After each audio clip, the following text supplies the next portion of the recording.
Hello and welcome to the Lancet Voice. We're very pleased to have you with us. It's August 2025 and I'm Gavin Cleaver. Today I'm joined in the studio once more by Richard Horton, Editor-in-Chief of The Lancet, and Jessamy Bagenal, Senior Executive Editor at The Lancet.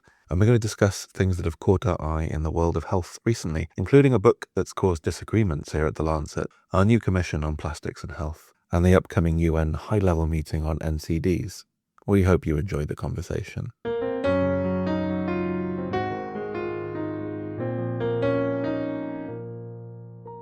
Richard, Jessamy, welcome back to the Lancet Studios once more. Been a couple of months since we put a podcast out. I hope you've both had lovely summers. Richard, have you had a nice summer? I'm having a lovely summer, thank you. I'm going to spend a few days in Athens with one of our advisory board members, Beppe Ramuzzi. So I'm very much looking forward to seeing Beppe. Do you ever have holidays that aren't Lancet related? No, I don't do anything that's not Lancet related. And how about you, Jessamy? We had a very nice summer. We're homeless because our house is being demolished and renovated. I feel like those two sentences don't really... But we're having a very nice time spending time in different places. Very nice. So it's good. Very nice. Wonderful to hear. One of the subjects we want to talk about this week was, and we've had a pretty long conversation about it before the starting of recording of this podcast, is the book Doctored by Charles Pillar, which covers the amyloid plaque theory of Alzheimer's, the controversy surrounding recent retraction of a paper and various other accusations. So before I say anything I regret on that front, how about Richard, you tell me what it is that you want to talk about when it comes to this book. Well, this book has caught an absolutely furious controversy. Not just in the scientific community, but in the editorial offices of The Lancet, I might add. It has. And we have editors looking at each other, daggers drawn, because some are absolutely madly in love with the amyloid hypothesis and think that it's the core explanation of dementia, while others, maybe myself included, are in the slightly more sceptical camp because I've read this book and do have a few questions that need to be asked.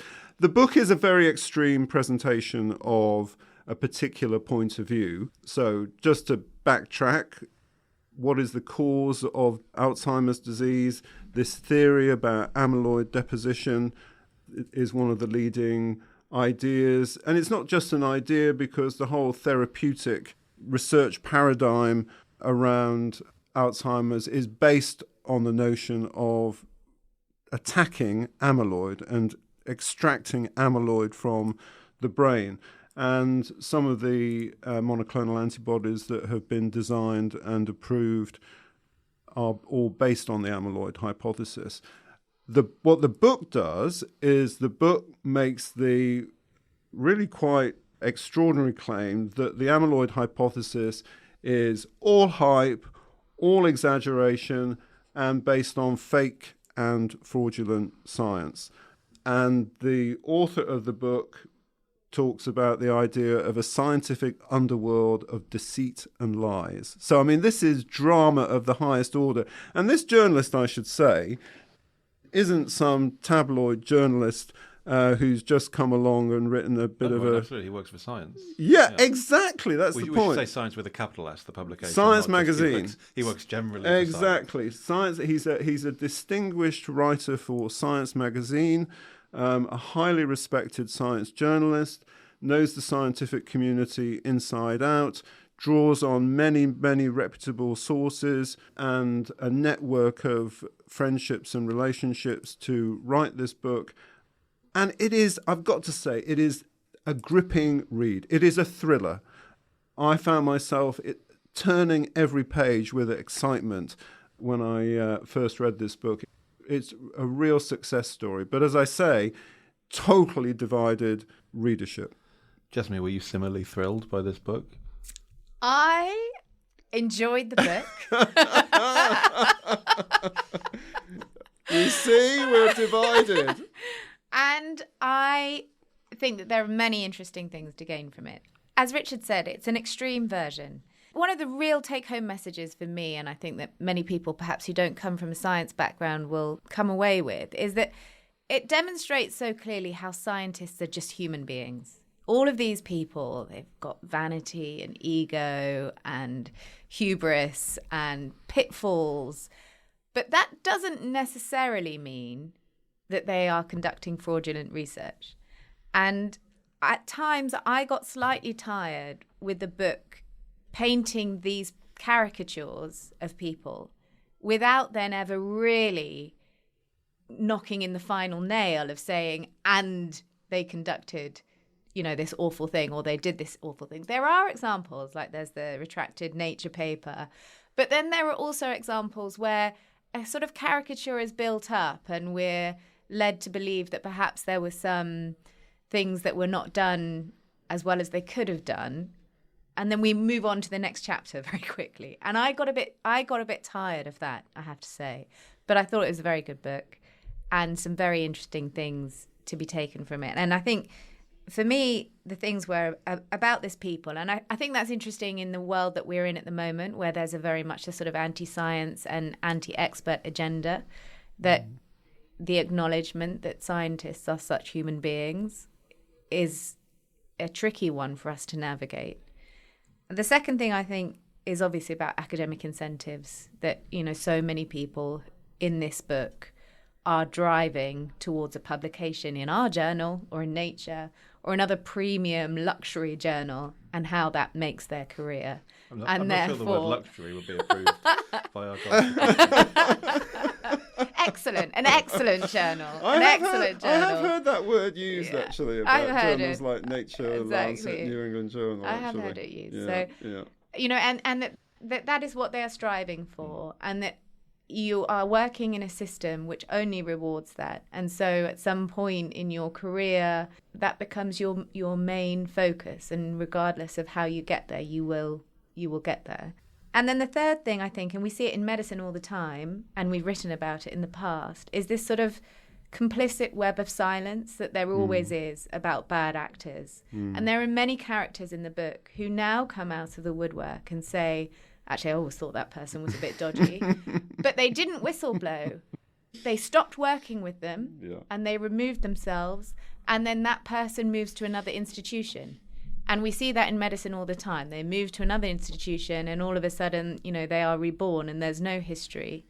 And experts, scientists, medics, we tend to have that. We can appreciate where people might be bad actors, but the actual whistleblowing rarely happens. It's more of a sort of quiet, withdrawn, and really that results in complicity rather than anything else. I think what Jessamy says is fair. It's an extremely entertaining book to read because of the way he writes, his style of writing. But if you actually look at the evidence against the amyloid hypothesis, what he does is he takes some very extreme examples of where things have gone badly wrong in research, and there really have been some bad actors. And he points the finger at, with reasonable cause, at a group of other people as well, and he names them. But what he does then, he puts all of that together to then say, so you see, that's why the amyloid hypothesis for Alzheimer's is wrong. And there's a huge gap in the logic there, because he's gone from a bunch of people who he's indicting in terms of the quality of their work or outright fraud, and then making the jump to say that's why the amyloid hypothesis doesn't work. And you can't do that. You can't draw a causal relationship between the two. I do think he's fair, though, and we've certainly seen that here in the papers that get submitted to us, that there is an investigation of alternative hypotheses. To take one example, a viral hypothesis of Alzheimer's, the connection between viral infection and maybe inflammation. What does that contribute to our thinking of the etiology? I think there are good arguments here that need to be taken more seriously. In some ways, maybe what the author does is he takes his argument to such an extreme and then gets the scientific community so upset with him, as he has done in the book reviews that I've seen about Doctored, that actually he's not created a space for some constructive dialogue because people have reacted so negatively. But I would say, just coming back to Jessamy's final point, to me, one of the reasons why the book's important is less to do with the specificity of Alzheimer's disease and more the charges that he makes against science broadly. I mean, he says very clearly that science has a research integrity crisis. Now, that's a very big claim. And at a time when we're in this era of disinformation and somewhat broken trust between the public and the scientific community, this book, to make that claim, it's not helpful at one level in trying to rebuild trust between the public and the science community. On the other hand, looking at ourselves in the mirror, we should ask ourselves that question: does science face a research integrity crisis? And if so, what do we do about it? And the book does raise questions about responsibilities, for example, of lab heads, the responsibilities of journals, who takes responsibility when there is an allegation of research misconduct. Is it the university? Is it the funder? Is it the journal? Do we take it seriously? Do we act fast enough? And the answers to some of those questions are not always good for us. And these are big questions. They are big questions. Yeah. Yes, okay, let's put the amyloid argument to one side for a moment and just shine a mirror at who we are and be honest. And that I think is one of the greatest contributions this book's making. I completely agree, and it makes that very powerfully, and it does ask difficult questions. Let's pose one of those big questions now then. How do we, as a journal, deal with allegations like this? If it was for us, for a research integrity issue. So we obviously have Sabina Kleinert, who's our deputy editor, and she's also our research integrity lead across the Lancet Group, and she oversees all of our different research integrity allegations and issues, and we have a research integrity tracker. And I don't know, I mean, I can't speak, Richard, for how things were in the past, but I think we have made very real progress in the sort of organisational approach that we have to this and the speed within which we respond and the internal processes that we have. Yes, I mean, it has been a journey. If I go back to when it was Richard Smith, Michael Farthing and myself who were the ones who, goodness knows how many years ago, 30 years ago or so, set up something called the Committee on Publication Ethics. And the reason why we set that up was that as editors, we were seeing these allegations of misconduct, but we didn't have any forum. We didn't have any roadmap to know how to handle them. Universities didn't want to handle them. They didn't have research integrity officers or officers. They didn't have policies. Journals didn't have policies. This issue wasn't taken seriously by anybody. And indeed, when we created COPE, we were very much criticised by some of the scientific establishment because they said, by drawing attention to these issues, you are going to damage public trust in science.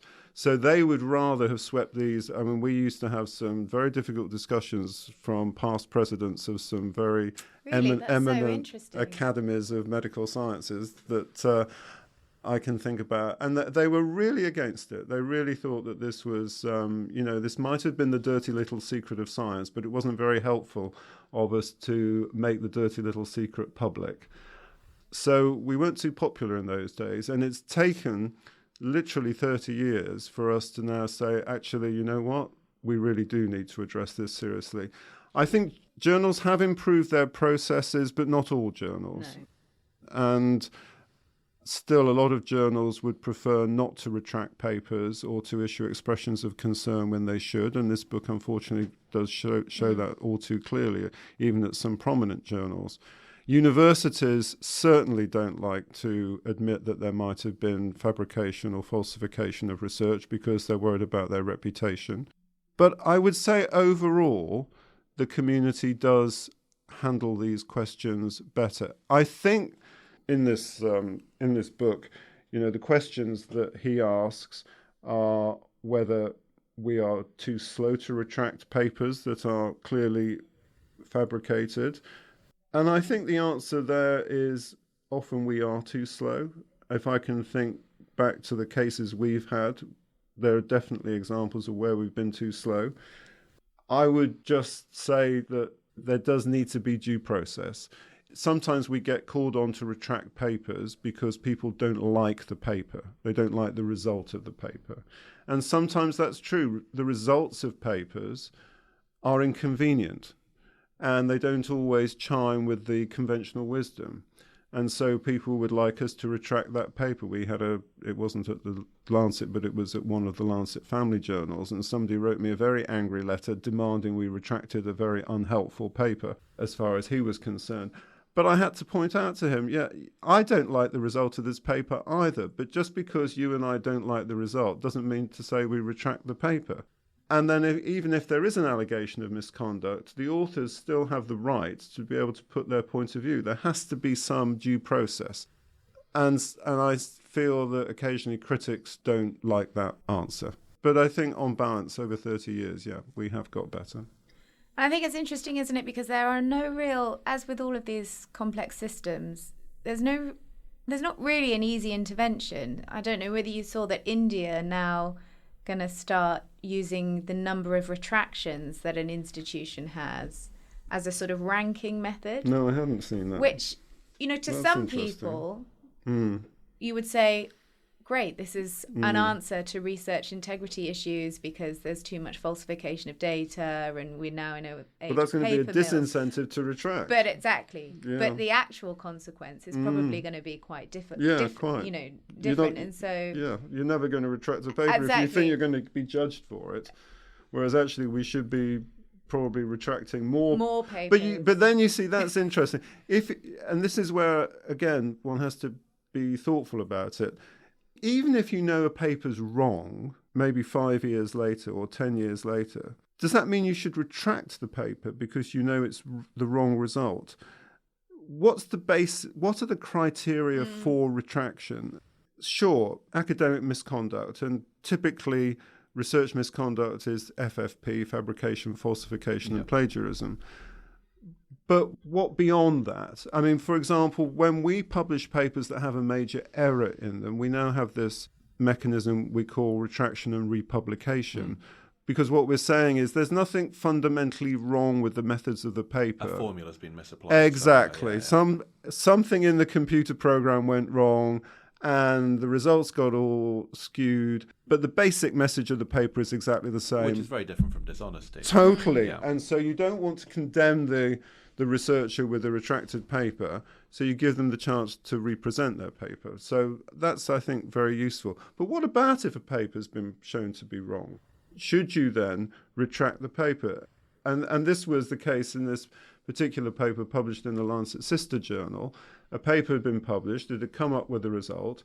Subsequently, some years later, the same research group tried to replicate the finding and they couldn't replicate it. So in a sense, they disproved the finding. Therefore, what do? Do you retract the first paper? I don't think you do. No, I think you add it to the body of scientific evidence. That's right. I think that's right. But that's not a consensus. That's not a consensus. No. And some people would prefer that you did actually retract the paper. Which is interesting, isn't it? Because it speaks to... We were talking a few weeks ago about those sort of black swan events. Do you remember? The idea that scientific progress had almost stopped because nothing was being overturned anymore. Yeah. It's quite entertaining to me, I guess, to think of a paper being published, say, for example, completely fundamentally disproving the amyloid plaque theory. Yes. That would then, in the opinion of the people you were talking about, result in the subsequent retraction of every single previous paper, which doesn't feel right. There's the body of scientific literature. No. Sometimes people use misconduct also as a sort of way to pursue vendettas against individuals. And sometimes in this book, it felt a bit as if this author, who has done a magnificent job in many ways, but he'd so focused in on the person that it had become almost a sort of a campaign against an individual. Yeah. And I see that quite regularly, actually. People get very upset with the behaviour of somebody, and then they really want to laser in on that person in a way that feels like you're playing the person, not the issue. Yeah, I think that's right. And anybody listening to this podcast will know that academics, Yeah. are not always the nicest, No. fairest people. They have feuds, they have enemies, and all of these types of issues are often brought in as weapons and in different types of conflicts. I've thought of a good segue to our second topic, which was that accusations of academic misconduct tend to live with someone forever. And another thing that lives with someone forever is often microplastics in the body. So we wanted to talk about the recently published Lancet Countdown on Health and Plastics, which was published in the lead up to a treaty that occurred last week and did not go particularly well. But the countdown itself is full of really fascinating facts, I think. So, Jessamy, why don't you kick us off on this particular one? Well, I just wanted to raise it because I think it's an issue that people are becoming increasingly concerned about. And we see that reflected in the amount of interest and coverage that these types of papers get. We recently were looking at different highly cited papers. And one of the most highly cited papers in the New England Journal, it was one of the first studies that looks at the clinical results of microplastics in atheroma in people's neck veins and neck arteries, and showing that their clinical outcomes were worse. It was a very small study, and one that you might not think would attract such a huge amount of interest. But I think it's interesting how these types of issues, there's a tipping point, and I think that's where we are now. People have suddenly understood and recognised what an enormous problem this is and how little we know about the consequences that it could have on our health. Yeah, and the tipping point was one of the things that was really, really incredible to me from reading through this publication, was that we're doing relatively well in converting the world to renewable energy, but at the same time there's this huge amount of fossil fuels that are being still brought out of the ground by fossil fuel producers that need to be put to use somewhere. They're all diverging into plastic. This countdown makes the point that actually all of those fossil fuels are now being diverted into the creation of plastics. Readers can read it online, but I recommend looking at Figure 1 and the annual plastic production graph to see the exponential increase in plastic production. And so that is something that I definitely hadn't appreciated before reading this work. It's quite incredible to think that this amount of plastics produced could increase from, well, as it says, 2 megatons in 1950 to 475 megatons of plastic in 2022. But with that tipping point, it's now projected to be 1,200 megatons of plastic by 2060. Quite amazing when you link it to the health harms talked about in this paper. But the first thing to say is, if you want to meet new people and you lead a lonely life, what you want to do is read this paper sitting on the tube. I was sitting on the tube this morning, really reading this paper. Which line? Because I feel like it varies. Yeah, by the 5 northern minutes. line. Okay. The northern line. I was sitting on the Pretty northern friendly line, reading this paper with my pen out, underlying various sentences. And this extremely nice lady was standing above. I had actually offered her my seat, I should say first, before you think I was very ungallant. But she had her ear things in and didn't hear me. And then she was looking obviously over my shoulder. And then I got up to get off to come to work.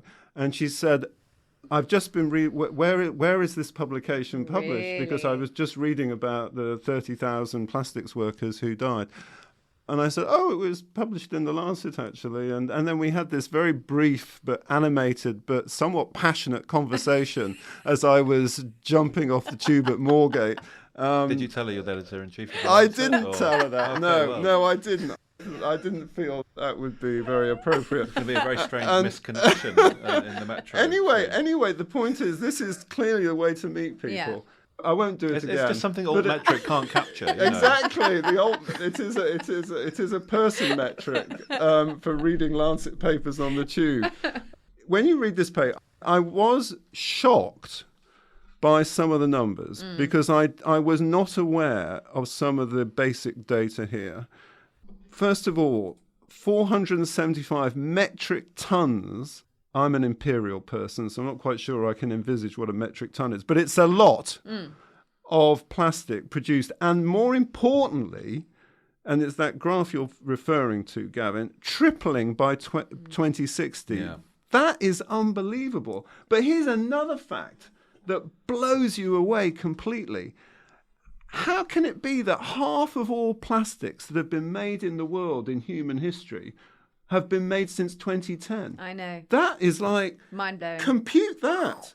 I mean, that is like half of all plastics that we've ever made as a species have just come in the last 15 years. That's enormous.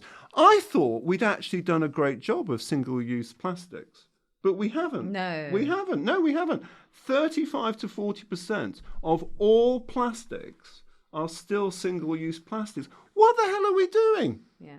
Why aren't we getting rid of it? I thought, all this plastic bag stuff that we don't use anymore, we're not even making a dent.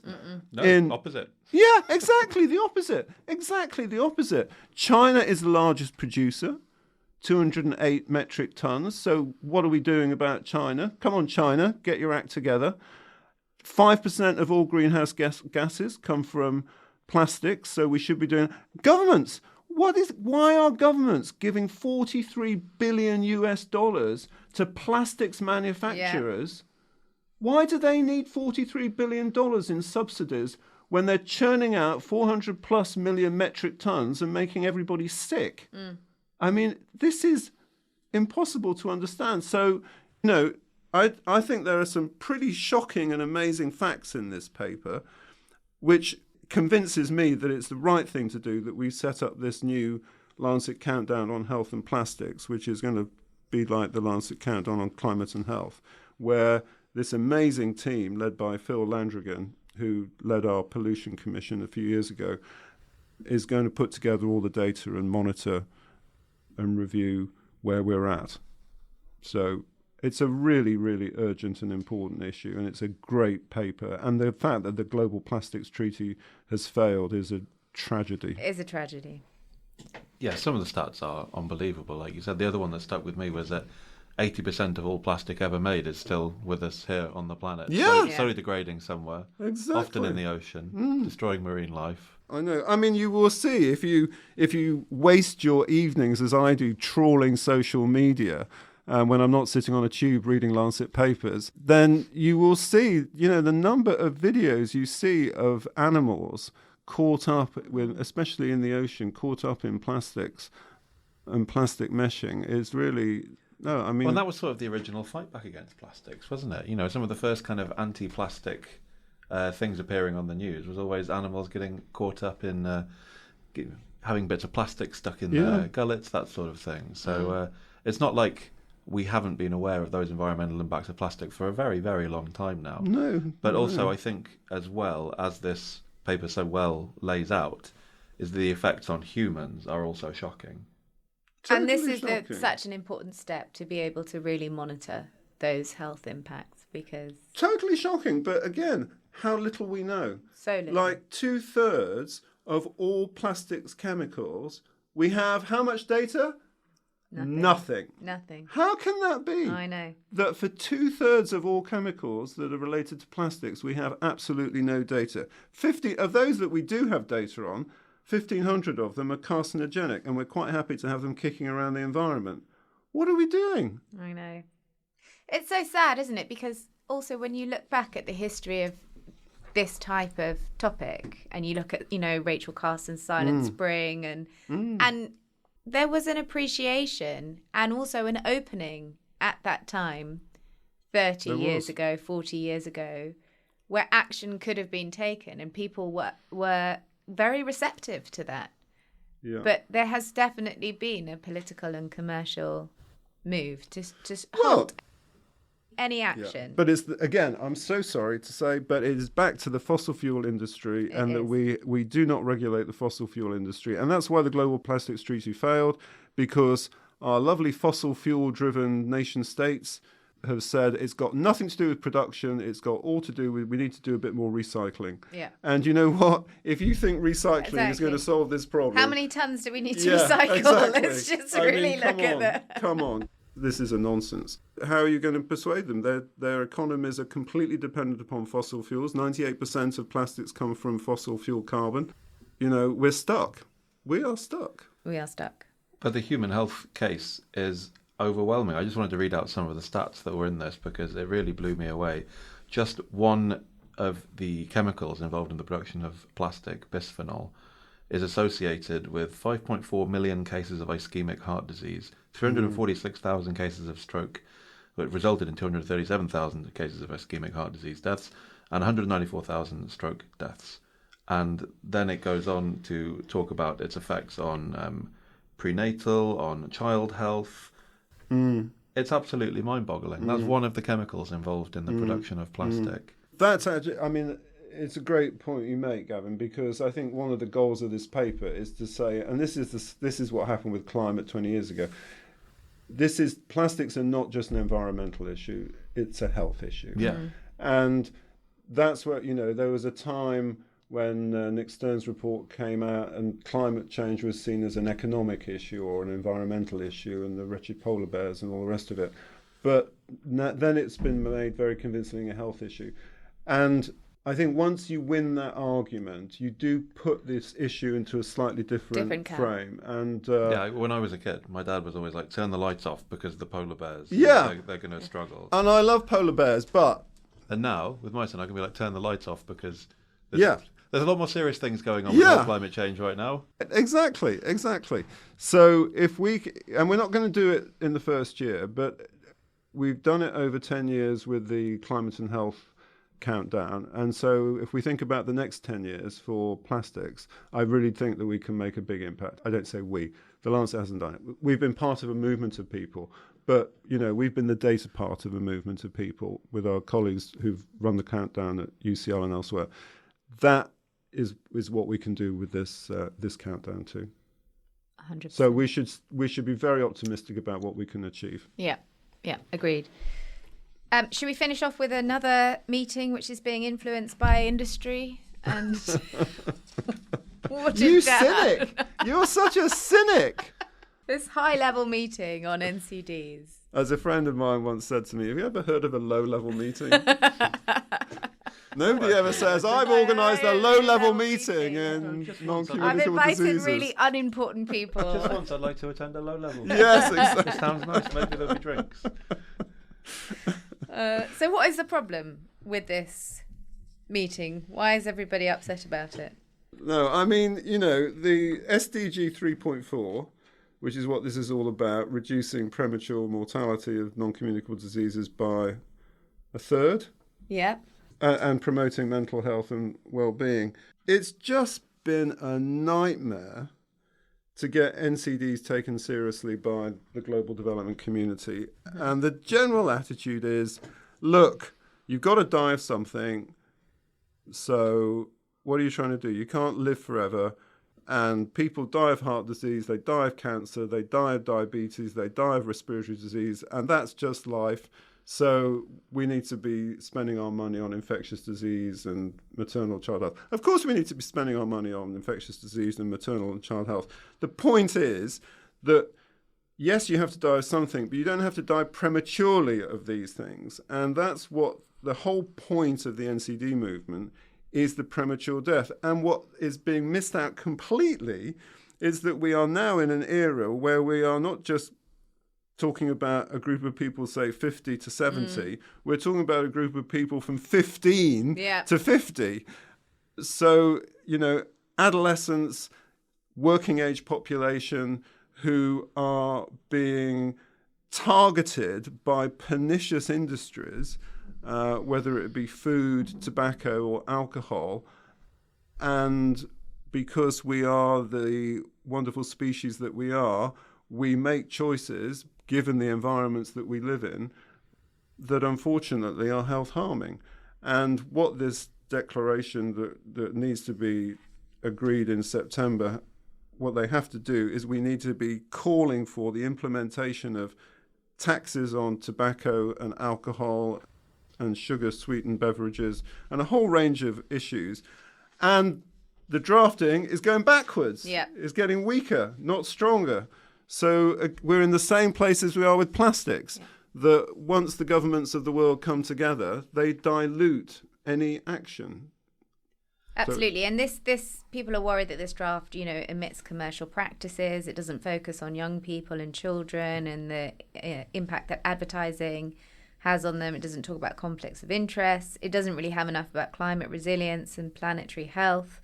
It doesn't talk about fossil fuels or air pollution very much. And as we know, the evidence for air pollution having impacts on chronic disease is mounting all the time and very strong at the moment. And there isn't very much of a focus on obesity, so more than 1 billion people worldwide suffer from obesity, and it's the result causes 43% of type 2 diabetes and 78% of hypertension cases, which are also non-communicable diseases, and 13 types of different cancers obesity plays a role in, and it costs 4.3 trillion, or it will do by 2035.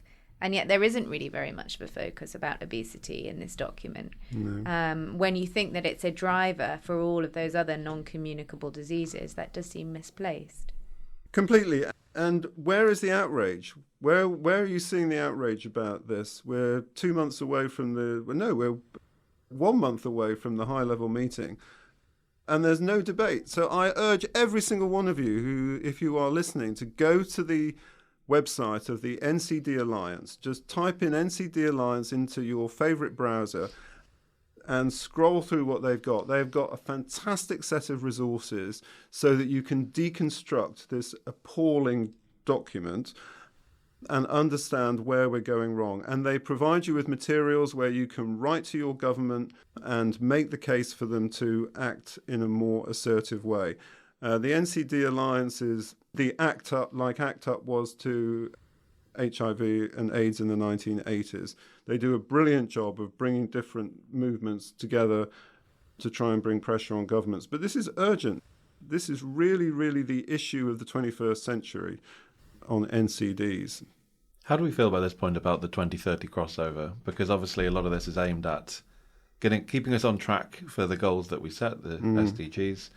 But then we seem quite some way off track on pretty much all counts. Everything. And then we're going to get to 2030 and look at what comes after that. So how do you feel about the 2030 crossover at the moment? Well, we should devote an episode. An episode of our podcast to thinking about post-2030, because you're absolutely right. We need to think about what is the framing that comes after that date. And I really think we had what, 6 or 7 goals for the MDGs, or was it 8 goals? And then we went to 17. What are we going to have? 40 goals for the next period? I mean, this is ridiculous. We can't keep on just multiplying the number of goals. We need to think of a way of reframing the threats to the planet and the place of health in those threats to the planet. And I hope reduce the number from 17 to something which you can actually remember and is a bit more mobilizing. I mean, I do think there are some frameworks that are interesting to pursue. I think the framework of One Health is very rewarding. Bringing together human health, animal health, and the environment.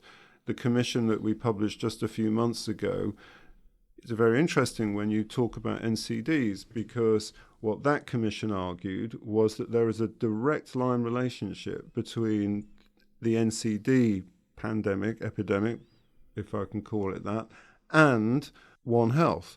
Many of the risk factors and behaviours that we think about with NCDs are very much tied to environmental stresses, the way we treat animals, the food system, and then human health. So I think there are some quite radically different ways of framing health that could be quite useful. But we're 2025. We're only 5 years away, right? So we need to be having this discussion. Ready. But at the moment, we were saying we have to have something ready. We're seeing WHO downsized by 50%. The world run by a bunch of crazy people, and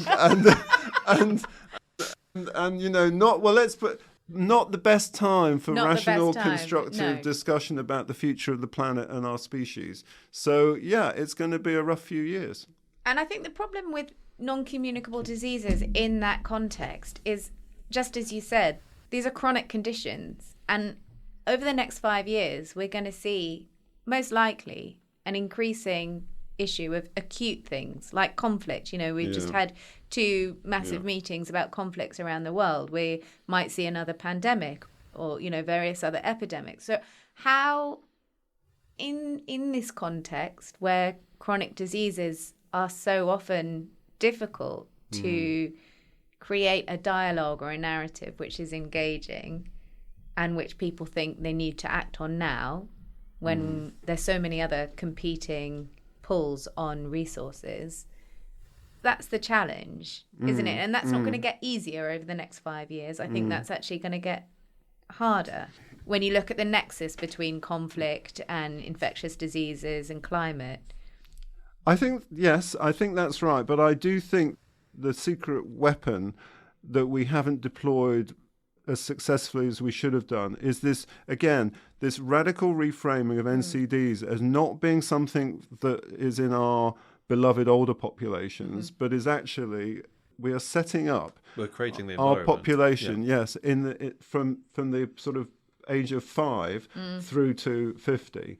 And we need to be spending much more time thinking about children and young people and their contribution and health in relation to NCDs. And you can say, well, somebody who's 60 or 70, they've had a great life, they've got to die of something. But you can't say that to a 15-year-old or a 20-year-old. As soon as you're talking about a 15 or 20-year-old, you think, oh my God, you're right. We need to be really thinking about what are the causes that are leading such a large number of these young people into very, very health-harming situations. Absolutely that. And there was a very interesting survey that the OECD published earlier this year on primary healthcare around Europe. And there's this incredible statistic that has stuck with me, that in that survey, they found that 80% of over 40-year-olds had one chronic condition. Wow, 80%. That's, Yeah, but you see, that's the sort of killer fact that should make politicians stop in their tracks and think, okay, well, maybe we need to be taking these things a bit more seriously. We're on the hook for treating these chronic conditions. We are. It's a lifetime expense. Yeah, exactly. And one of the reasons why our health systems are going to become unsustainable is that our life expectancy increases, but our healthy life expectancy doesn't increase at the same pace. So we're going to be living longer, hip, hip, hooray, but we're going to be sicker. So what a wonderful prospect to look forward to. We're going to be living this wonderfully long life, and we're going to be as sick as hell because we've created this environment which is leading to multiple morbidities. That is success. I think maybe for the next podcast, we should set our own 2030 goals. We should bring 5 each. Yeah. Okay. Post 2030 goals. We all agree That's that we less don't than want 17. We all agree that we don't want 40 or 70 goals. So we could just bring 5 each, argue them out, go away with 10, and we'll have solved all the world's problems. That's great. I'll bring a bottle of wine. Perfect. That'll help keep this podcast on track. All right. Thank you, Richard. Thank you, Thank you. Jessamy. Thank you.